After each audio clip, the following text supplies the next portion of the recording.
दोस्तों, आज हम आपको एक ऐसा रूहानी वाकया बताने जा रहे हैं जो सिर्फ एक कहानी नहीं बल्कि एक एहसास है। अल्लाह की कुदरत, उसके फरिश्तों की मौजूदगी और उन रहस्यों की झलक जो इंसानी आंखों से ओझल हैं। कहा जाता है कि दुनिया के सबसे मुकद्दस और पवित्र जगहों में से एक यानी मस्जिद अक्सा में रात के वक्त कुछ ऐसे राज हैं जो आज भी लोगों के दिलों में हैरत और ईमान दोनों पैदा कर देते हैं। दोस्तों, बहुत कम लोग जानते हैं कि मस्जिद अक्सा को रात के वक्त पूरी तरह खाली करवा दिया जाता है और किसी को भी वहां ठहरने की इजाजत नहीं दी जाती। लेकिन कोई यह नहीं जानता कि ऐसा क्यों किया जाता है, मगर बुजुर्गों और उलेमाओं से जो बातें सुनने में आती हैं वह दिल को झकझोर देती हैं। रिवायतों में आता है कि इस जगह की तामीर हजरत सुलेमान अलैहिस्सलाम ने जिन्नात की मदद से करवाई थी। यह वही जगह है जिसे यहूदी हैकले सुलेमानी कहते हैं और मुसलमानों के लिए यह वह मुकद्दस जगह है जिसे कुरान पाक में भी बार बार मस्जिद अक्सा के नाम से याद किया गया है।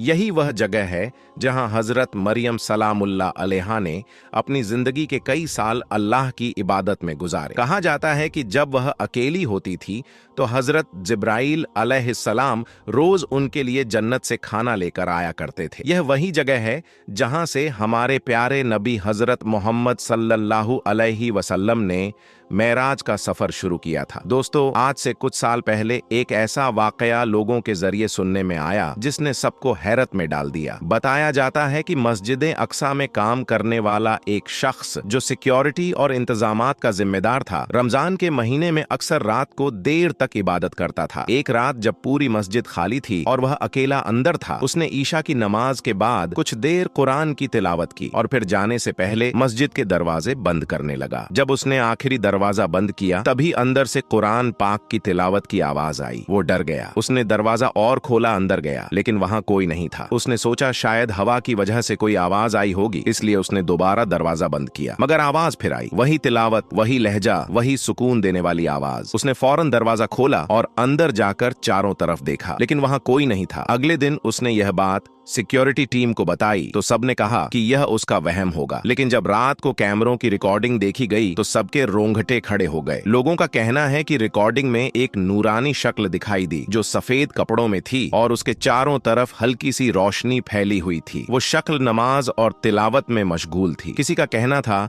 कि वह फरिश्ता था, किसी ने कहा कि यह कोई रूहानी मखलूक थी जो अल्लाह की इबादत में लगी थी। मगर इस नजारे ने सबको सोचने पर मजबूर कर दिया। कहा जाता है कि इसके बाद मस्जिद के इमाम और इंतजामिया ने फैसला किया कि रात के वक्त मस्जिद को बंद रखा जाए ताकि किसी भी रूहानी अमल या फरिश्तों की इबादत में इंसानी खलल ना पड़े। दोस्तों, यह बात जब पूरे इलाके में फैली तो लोगों के दिलों में मस्जिद अक्सा के लिए और भी ज्यादा मोहब्बत और ताज्जुब पैदा हुआ। कई आलिमों का कहना है कि अल्लाह ताला अपने घरों की हिफाजत खुद करता है और अगर आज तक मस्जिद अक्सा तमाम तर मुश्किल हालात, जंगों और हमलों के बावजूद अपने मुकाम पर कायम है तो यकीनन अल्लाह ताला ने अपने फरिश्तों को इसकी निगरानी पर लगाया हुआ है। एक मशहूर आलिम ने कहा था कि अगर दुनिया की तमाम ताकतें भी मस्जिद अक्सा को मिटाना चाहें तो जब तक अल्लाह का हुक्म ना हो कोई उसे छू भी नहीं सकता। दोस्तों, मस्जिद अक्सा सिर्फ एक इमारत नहीं बल्कि वह जगह है जहां कई नबियों ने सजदा किया, जहां से नबुव्वत की रोशनी पूरी दुनिया में फैली और जहां से रहमतुल लिल आलमीन सल्लल्लाहु अलैहि वसल्लम ने आसमानों की सैर की। मेराज की रात का वह सफर सिर्फ एक रूहानी अनुभव नहीं बल्कि इंसानियत के लिए अल्लाह की रहमत का ऐलान था। कहा जाता है कि एक पादरी जो उस जमाने में मस्जिद के दरवाजे बंद करने का जिम्मेदार था, उसने एक रात तमाम दरवाजे बंद कर दिए लेकिन एक दरवाजा बंद ना हुआ। उसने बहुत कोशिश की, कारिंदों को बुलाया, बई को बुलाया, लेकिन दरवाजा नहीं हिला। आखिर थक हार कर सब चले गए। सुबह जब वह लौटा तो देखा कि दरवाजा अपने आप बंद था और पास के पत्थर पर सवारी बांधने का निशान मौजूद था। उसने कहा कि यकीनन आज रात यहाँ कोई रूहानी वाकया हुआ है, ये कोई आम रात नहीं थी। बाद में उसे मालूम हुआ कि वही रात थी जब नबी करीम सल्लल्लाहु अलैहि वसल्लम ने मेराज का सफर शुरू किया था। दोस्तों, मेराज का यह सफर इंसान और अल्लाह के बीच के सबसे नजदीकी रिश्ते की निशानी है। जब नबी करीम सल्लल्लाहु अलैहि वसल्लम को मकाम काबा कौसैन पर पहुंचाया गया तो वह अल्लाह की उस नेमत और रहमत के करीब हुए जिसकी मिसाल नहीं मिलती। वहीं अल्लाह ताला ने अपने महबूब को 5 वक्त की नमाज का तोहफा दिया। पहले 50 नमाजें फर्ज की गईं, लेकिन नबी करीम सल्लल्लाहु अलैहि वसल्लम की दुआ और उम्मत की कमजोरी के ख्याल से उन्हें घटाकर 5 कर दिया गया, मगर सवाब 50 का ही रखा गया। सुभान अल्लाह, क्या रहमत है हमारे रब की। रसूल अल्लाह सल्लल्लाहु अलैहि वसल्लम ने फरमाया, नमाज मोमिन की मेराज है, यानी नमाज वह जरिया है जिससे बंदा अपने रब के करीब पहुंचता है। जब हम सजदे में जाते हैं तो हम उसी सफर की याद ताजा करते हैं जो हमारे नबी ने आसमानों तक किया था। यही वजह है कि नमाज सिर्फ एक इबादत नहीं बल्कि एक रूहानी कनेक्शन है जो हमें हर गुनाह से दूर करता है, हर मुश्किल में सुकून देता है। दोस्तों, आज भी जब रात के सन्नाटे में मस्जिद अक्सा के मीनारों से अजान की आवाज गूंजती है तो ऐसा लगता है जैसे पूरा आसमान उस सदा के साथ हम सफर बन जाता है। कितनी रहस्यमय और बरकत वाली जगह है यह। कहा जाता है कि अल्लाह के नूर की कुछ झलकियां इसी जगह से पूरी दुनिया में फैली और कयामत तक यह जगह रहमत का मरकज बनी रहेगी। कई बुजुर्गों का कहना है कि मस्जिदें अक्सा के आसपास की मिट्टी भी मुकद्दस है। वहाँ की हवा, वहाँ का सन्नाटा, सब में एक रूहानी एहसास मौजूद है। जब भी कोई वहाँ जाता है तो उसके दिल में एक सुकून उतरता है और आंखों से अपने आप आंसू बहने लगते हैं। यही वह एहसास है जो ईमान वालों को अपने रब से जोड़ता है। दोस्तों, आज हमें सोचना चाहिए कि मस्जिद अक्सा की हिफाजत सिर्फ किसी मुल्क या कौम की जिम्मेदारी नहीं बल्कि हर मुसलमान के दिल की जिम्मेदारी है। जब हम नमाज पढ़ते हैं, जब हम अल्लाह का जिक्र करते हैं तो हम उस मुकाम की बरकतों में शामिल हो जाते हैं जिसे अल्लाह ने खुद मुबारक कहा है। आओ दोस्तों, आज इस मुकद्दस जिक्र के साथ हम एक दुआ करें। ऐ अल्लाह, हमें मस्जिद अक्सा और तमाम मुकद्दस मकामात की हिफाजत करने की तौफीक दे। हमें अपनी रहमत में शामिल कर हमारे दिलों को नमाज की रोशनी से भर दे और हमें उन लोगों में शामिल कर जो तुझसे डरते हैं, तुझसे मोहब्बत करते हैं और तेरा हुक्म मानते हैं। ऐ अल्लाह, मस्जिद अक्सा को अमन और सुकून का मरकज बना दे और वहां के लोगों को अपनी रहमत से सरफराज कर। आमीन सुम्मा आमीन।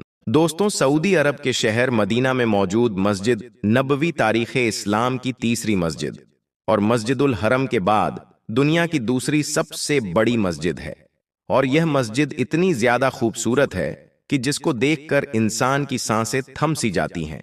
मगर क्या आप जानते हो कि जब खाना काबा यानी कि बैतुल्लाह शरीफ 24 घंटे खुला रहता है तो फिर ऐसी क्या वजह है कि जिसकी वजह से मस्जिदें नबवी को रात को बंद कर दिया जाता है? यानी कि मस्जिदें नबवी रात के वक्त में खाली क्यों करवा दी जाती हैं? आखिर रात के वक्त इस मस्जिद में ऐसा क्या होता है कि जिसकी वजह से रात के वक्त किसी को भी इस मस्जिद में आने की या फिर जाने की या इसमें रुकने की इजाजत नहीं दी जाती है? क्या इसकी वजह मस्जिद नबवी में किसी नूरानी या रूहानी मखलूक की आमद होना है या फिर इसकी कोई और वजह है? और क्या यह सिलसिला आज भी जारी है? इन तमाम सवालों के जवाब आज हम आपको इस वीडियो में देने वाले हैं। इसलिए आज का यह वीडियो आप सभी के लिए बहुत खास है। आप इसको आखिर तक जरूर देखें और सबसे पहले आप मस्जिद नबवी की मोहब्बत में इस वीडियो को दिल से एक लाइक जरूर कर दें और मेहरबानी करके इसे शेयर भी कर दें ताकि और भी लोगों के पास में यह वीडियो पहुंच जाए। तो चलिए दोस्तों, शुरू करते हैं। दोस्तों, हिजरत के बाद अल्लाह के प्यारे नबी हजरत मोहम्मद सल्लल्लाहु अलैहि वसल्लम ने मदीना में जिस मस्जिद की तामीर फरमाई थी उसी को आज मस्जिद नबवी के नाम से जाना जाता है। इस मस्जिद के लिए वही जगह चुनी गई थी जहां पर अल्लाह के प्यारे नबी की ऊंटनी जाकर बैठी थी। यह जमीन बनु नजर के 2 यतीम बच्चों की थी जिनके नाम साहिल और सोहेल थे, जिसको फिर आप सल्लल्लाहु अलैहि वसल्लम ने उन्हें कीमत देकर खरीद लिया था। इस मस्जिद की तामीर में सहाबाए किराम के साथ साथ आप सल्लल्लाहु अलैहि वसल्लम ने भी पत्थर उठाए थे और यह मस्जिद इस्लाम की सादगी की एक सच्ची तस्वीर है। दोस्तों, एक हिजरी यानी कि सन 622 ईस्वी में इस मस्जिद की नींव यानी कि मस्जिदें नबवी की नींव खुद अल्लाह के प्यारे नबी हजरत मोहम्मद सल्लल्लाहु अलैहि वसल्लम ने रखी थी। उस वक्त मस्जिद नबवी सिर्फ खजूरों के तनों और पत्तों से बनाई गई थी, लेकिन फिर अल्लाह के प्यारे नबी के जमाने में ही इस मस्जिद में फिर से इजाफा किया गया। उस वक्त यह मस्जिद सिर्फ 1000 स्क्वायर मीटर में ही थी, लेकिन आज यह मस्जिद 3,84,000 स्क्वायर मीटर में फैल गई है और इस वक्त मस्जिद नबवी में 10 लाख से भी ज्यादा लोग एक साथ नमाज अदा कर सकते हैं। पूरे अरब में पहली बार इलेक्ट्रिक लाइटों का इस्तेमाल इसी मस्जिद में किया गया था। मगर दोस्तों, अब सवाल यह उठता है कि इतनी बड़ी मस्जिद को रात के वक्त में बंद करने की नौबत क्यों आई? यानी कि इस मस्जिद को रात के वक्त में खाली क्यों कर दिया जाता है? क्या इस मस्जिद में रात को कोई नूरानी या रूहानी मखलूक आती है या फिर इसकी कोई और वजह है? आइए अब जानते हैं इसके बारे में। दोस्तों, सबसे पहले तो आपको इस सवाल का जवाब दे देते हैं कि जब खाना काबा 24 घंटे के लिए खुला रहता है तो फिर आखिर इसकी क्या वजह है कि रात के वक्त मस्जिद नबवी को बंद कर दिया जाता है। तो इस हवाले से हम आपको बता दें कि इस सवाल को लेकर हमारे पास दो तरह के जवाबात हैं और आज हम उन दोनों ही तरीकों के जवाब आप तक पहुंचाने की कोशिश करेंगे। लिहाजा आप इस वीडियो को आखिर तक जरूर देखें। दोस्तों, इनमें से पहला जवाब तो एक वाक्य की सूरत में है जो आज से तकरीबन 20 साल पहले का वाकया है। एक मर्तबा मक्का शरीफ में यानी कि खाना काबा के सहन में बहुत सारे बड़े बड़े उलमाए किराम तशरीफ फरमा थे और आपस में गुफ्तगू कर रहे थे कि तभी अचानक ही वहां पर एक अरबी इंसान उनके सामने आया और उन सबसे मुखातिब होकर कहने लगा कि ए उलमाए किराम, क्या आप जानते हो कि खाना काबा रात दिन क्यों खुला रहता है? यानी कि खानाए काबा 24 घंटे क्यों खुला रहता है, जबकि मस्जिदें नबवी रात के वक्त में बंद कर दी जाती हैं। रात के वक्त में मस्जिद नबवी में किसी को भी रुकने की इजाजत नहीं दी जाती है। आखिर ऐसा क्यों है? मुझे आप इसके बारे में बताएं और आपका जवाब सिर्फ और सिर्फ कुरान पाक के हवाले से होना चाहिए, यानी कि आप कुरान पाक का हवाला देकर इस सवाल का जवाब दें। दोस्तों, कहा जाता है कि उस अरबी शख्स का यह सवाल सुनकर जहां बड़े बड़े उलमाए किराम खामोश होकर गहरी सोच में डूब गए थे, वहीं पर एक आलिम साहब खड़े हुए और उन्होंने फौरन ही आयतुल कुर्सी को पढ़ना शुरू कर दिया था और फिर फरमाया कि ऐ शख्स, अल्लाह के सिवा कोई माबूद नहीं है। वह जिंदा है और हमेशा जिंदा रहेगा। वही है जो इस पूरी कायनात को थामने वाला है। ना उसे कभी ऊंघ आती है और ना ही कभी उसे नींद आती है। इसीलिए अल्लाह का यह घर यानी कि खाना काबा दिन रात 24 घंटे खुला रहता है और मस्जिद नबवी में हमारे प्यारे नबी हजरत मोहम्मद सल्लल्लाहु अलैहि वसल्लम का रोजा मुबारक है, जिसमें अल्लाह के प्यारे नबी आराम फरमा रहे हैं। तो क्योंकि आप सभी को मालूम है कि नींद इंसानों के साथ में लाजमी है, यानी कि अगर कोई इंसान है तो उसके लिए सोना और आराम करना लाजमी है। इंसान को आराम की जरूरत होती है, इसलिए रात के वक्त में मस्जिद नबवी को बंद कर दिया जाता है, जबकि अल्लाह नींद से पाक है, यानी कि अल्लाह पाक को ना ही कभी नींद आती है और ना ही कभी ऊंघ आती है। इसलिए खाना काबा जो अल्लाह पाक का मुकद्दस घर है, वह दिन रात यानी कि 24 घंटे खुला रहता है। तो दोस्तों, यह तो था इस बात का पहला जवाब कि रात को मस्जिद नबवी को क्यों बंद कर दिया जाता है। अब आपको बताते हैं कि दरअसल मस्जिद नबवी को रात के वक्त बंद करने की असल वजह क्या है, यानी कि इसको रात के वक्त में क्यों बंद कर दिया जाता है। दोस्तों, दरअसल सऊदी अरब के मरहूम हुक्मरान शाह अब्दुल्लाह से पहले एक मामूल था, यानी कि एक दस्तूर था कि मस्जिद नबवी की साफ सफाई का काम और रोजा मुबारक की देखभाल के लिए सिर्फ हबशी लोग ही मौजूद होते थे, जिन्हें आगा कहा जाता था। आगा दरअसल तुर्की जबान का एक लफ्ज है जिसका मतलब काबिल एहतराम बुजुर्ग या सरबराह होता है। खिलाफते उस्मानिया के दौर में मस्जिद नबवी के खादिमों को आगा कहकर पुकारा जाता था और उनके लिए यही नाम आज तक भी अरबी जबान में वैसे ही मौजूद है। मस्जिद नबवी की तारीख हमें यह बताती है कि पहले यहां पर असल में वह आगा आते थे जो रूमी लिबास में एक ऊंचे चबूतरे पर बैठे होते थे, जिनमें 101 हबशी ख्वाजा सराय हुआ करते थे। यह लोग मस्जिद नबवी में बड़े ही एहतमाम के साथ में चलते फिरते नजर आते थे। उसी चबूतरे के साथ में बना हुआ एक कमरा भी था जो आज भी वहां पर मौजूद है, जिसके छोटे छोटे लकड़ी के दरवाजे से झुककर अंदर जाना होता था, जो शायद सिर्फ इन्हीं के इस्तेमाल के लिए खास बनाया गया था, क्योंकि इसकी चाबी भी इन्हीं के हेड ख्वाजा सराय की कमरे से लटकी होती थी। जिम्मेदारी मस्जिद नबवी की साफ सफाई की भी होती थी और इसके साथ साथ इन्हें इस बात की भी सादत हासिल थी कि यह रोजा मुबारक के अंदर जाकर भी साफ सफाई किया करते थे। इसके अलावा मस्जिद नबवी में अगर कभी कहीं पर कोई बच्चा कालीन या फिर जमीन को खराब कर देता था तो इन्हें फौरन ही इस बात की इत्तला कर दी जाती थी।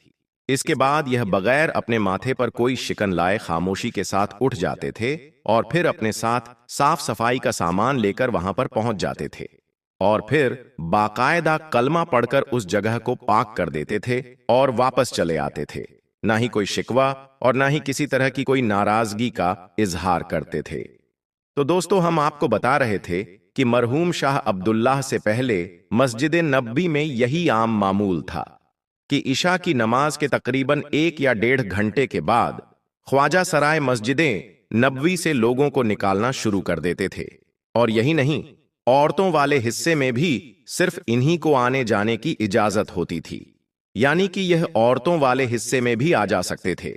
इसलिए मर्दों के साथ साथ औरतों को भी निकालते जाते थे और साथ ही यहां पर साफ सफाई का काम भी शुरू कर देते थे। और फिर एक एक करके मस्जिद नबवी के तमाम दरवाजे बंद करते जाते थे और ऐसे करते करते फिर मस्जिद नबवी का आखिरी दरवाजा भी बंद कर दिया जाता था और इस तरह से मस्जिद नबवी को पूरी तरह से खाली कर दिया जाता था। और फिर अगली सुबह तहज्जुद की अजान तक मस्जिद नबवी के अंदर सिर्फ यही आगा अकेले होते थे। तो दोस्तों, इस बात की असल वजह यही थी कि जिस वजह से आज से कुछ बरस पहले तक रात के वक्त में मस्जिद नबवी को बंद कर दिया जाता था। रात के वक्त मस्जिद नबवी को खाली करवा दिया जाता था और फिर इसके अंदर रात के वक्त सिर्फ इन्हीं 5-7 आगा को रहने की इजाजत होती थी। जबकि कुछ लोगों का यह कहना है कि मस्जिद नबवी में रात के वक्त में कई तरह की नूरानी और कई तरह की रूहानी मखलूक आती है, इसीलिए रात के वक्त में मस्जिद नबवी को खाली करवा दिया जाता था। तो हम आपको बता दें कि इस बात में कोई भी सच्चाई नहीं है। मस्जिद को खाली करने की असल वजह यही थी। दोस्तों, अब आपको बताते हैं कि क्या यह सिलसिला अब भी जारी है, यानी कि क्या अब भी रात के वक्त में मस्जिद नबवी को खाली किया जाता है? क्या अब भी रात को मस्जिद नबवी बंद कर दी जाती है? तो हम आपको बता दें कि शाह अब्दुल्लाह के दौर में यह हुक्म जारी कर दिया गया था कि अब से रात को भी मस्जिद नबवी बंद नहीं की जाएगी, यानी कि रात के वक्त में भी जायरीन को मस्जिद नबवी में आने की इजाजत होगी। इसलिए अब पिछले 10 सालों से मस्जिद नबवी में बाबुल सलाम और बाबुल बकी, जहां पर रोजा मुबारक मौजूद है, वह 24 घंटे खुली रहती है, जबकि रात के वक्त में मस्जिद नबवी के बाकी हिस्से साफ सफाई की वजह से बंद कर दिए जाते हैं। दोस्तों, पंजाब की पुलिस जब एक बेकसूर नमाजी के साथ मारपीट करने लगी और जब उसे गिरफ्तार करने लगी, तो अल्लाह की कुदरत ने एक बंदर भेजकर ऐसा क्या करिश्मा दिखाया कि उसको देखकर सारे पुलिस वाले भी हक्के बक्के रह गए और सजदे में गिर पड़े। आज की इस वीडियो में हम आपको इसी वाक्य की पूरी तफसील बताने वाले हैं, जिसको सुनकर यकीनन आप लोग भी हैरान और परेशान हो जाओगे और आप भी यह मानने पर मजबूर हो जाओगे कि वाकई में अल्लाह की कुदरत बहुत बड़ी है और अल्लाह अपने हर नेक बंदों की दुआ को जरूर सुनता है और उनके दुख और मुसीबत में मदद भी करता है। इसलिए आज का यह वीडियो आप सभी के लिए बहुत ही खास है। आप इस वीडियो को आखिर तक जरूर देखें और अगर आपको अल्लाह की कुदरत पर मुकम्मल भरोसा है तो आप इस वीडियो को दिल से एक लाइक करें और कमेंट में अल्लाहू अकबर लिखकर इसे शेयर भी कर दें ताकि और भी लोगों के पास यह वीडियो पहुंच जाए। तो चलिए वीडियो शुरू करते हैं। दोस्तों, आज जो वाकया हम आपको यहां पर बताने वाले हैं, यह वाकया पंजाब का बताया जाता है। पंजाब में एक छोटा सा गांव है, सरगोदा। इस गांव में एक मुसलमान लड़का रहता था जिसकी उम्र तकरीबन 30 साल के करीब थी। यह लड़का बहुत ही नेक और परहेजगार था, 5 वक्त का नमाजी था और हर नमाज को उसके सही वक्त पर ही अदा करता था और कोशिश करता कि वह हर नमाज को मस्जिद में जमात के साथ ही अदा करे। यही वजह थी कि इस लड़के का ज्यादातर वक्त मस्जिद में ही गुजरा करता था। और यही नहीं, जब यह लड़का नमाज से फारिग हो जाता तो उसके बाद यह कुछ वक्त के लिए मस्जिद के एक कोने में बैठ जाता और कुरान पाक की तिलावत करने लगता था। और वह ऐसा हर नमाज के बाद में किया करता था, यानी कि हर नमाज के बाद वह थोड़ी देर कुरान पाक जरूर पढ़ता था। उस नौजवान की इस आदत के बारे में सभी नमाजियों को अच्छी तरह से मालूम था। उस नौजवान का इस्लाम से इतना ज्यादा लगाव देखकर सारे लोग उस पर न सिर्फ नाज करते बल्कि उसकी बहुत ज्यादा इज्जत भी किया करते थे। यह लड़का हर किसी से हुस्न अखलाक के साथ में पेश आया करता था और कोशिश करता कि उसकी वजह से कभी भी किसी का दिल ना दुखे। और यही नहीं, वह हरदम यह भी कोशिश करता रहता कि वह किसी जरूरतमंद की मदद भी कर सके। इसी वजह से गांव के सारे लोग उसके अखलाक के दीवाने थे। लेकिन इसके दूसरी तरफ इस नौजवान का एक छोटा भाई था जो बहुत ही ज्यादा अय्याश किस्म का था। वह हर वक्त दुनिया के लालच में रहता था और हर वक्त पैसों के पीछे ही भागता रहता। फिर कुछ दिन गुजरे कि एक दिन अचानक इनके वालिद का इंतकाल हो गया। इस सदमे के बाद बड़ा भाई अंदर ही अंदर टूट गया। इसलिए फिर वह ज्यादा वक्त मस्जिद में ही गुजारने लगा था। वहीं दूसरी तरफ उसका छोटा भाई हर वक्त यह भी कोशिश करता रहता कि वह किसी न किसी तरह से अपने बड़े भाई की जमीन हड़प ले और उसकी जमीन को अपने नाम कर ले। यानी कि वो इस कोशिश में रहने लगा कि वह कैसे भी करके बाप की जमीन में से बड़े भाई का जो हिस्सा था वह अपने नाम करवा ले। इसलिए फिर छोटे भाई ने अंदर ही अंदर बड़े भाई के खिलाफ साजिश रचना शुरू कर दी, मगर वह किसी भी तरह से अपने इस मकसद में कामयाब नहीं हो सका। दोस्तों, उसके बाद जब छोटे भाई की तमाम कोशिशें बेकार हो गईं, तो फिर एक दिन छोटे भाई ने सोचा कि क्यों ना वह इसके लिए अपने बड़े भाई की सबसे पसंदीदा चीज यानी कि मस्जिद का इस्तेमाल करे। इसलिए फिर वह सोचने लगा कि वह अपने बड़े भाई को मस्जिद के ही किसी काम में फंसवा देगा। फिर छोटे भाई ने एक प्लान बनाया कि वह किसी न किसी तरह से अपने बड़े भाई को मस्जिद की चोरी में फंसा दे, जिससे वह मस्जिद में जाने से रुक जाए। और उसको यह भी मालूम था कि उसका बड़ा भाई पांचों वक्त का नमाजी है और वह मस्जिद से बहुत ज्यादा लगाव भी रखता है, इसलिए वह मस्जिद के बगैर नहीं रह सकता। इसी वजह से फिर छोटे भाई ने सोचा कि अगर वह अपने बड़े भाई को मस्जिद में जाने से रोक देता है तो फिर वह उसके बदले में जमीन का मुतालबा कर सकता है और यकीनन बड़ा भाई नमाज और मस्जिद को अहमियत देते हुए उसको वह अपनी जमीन दे देगा। फिर छोटे भाई ने एक मंसूबा तैयार किया। जमीन हासिल करने के लालच ने छोटे भाई को अंधा कर दिया था, इसलिए फिर उस कमबख्त ने रात के अंधेरे में मस्जिद का कुछ कीमती सामान उठा लिया, यानी कि उसने मस्जिद में चोरी कर डाली।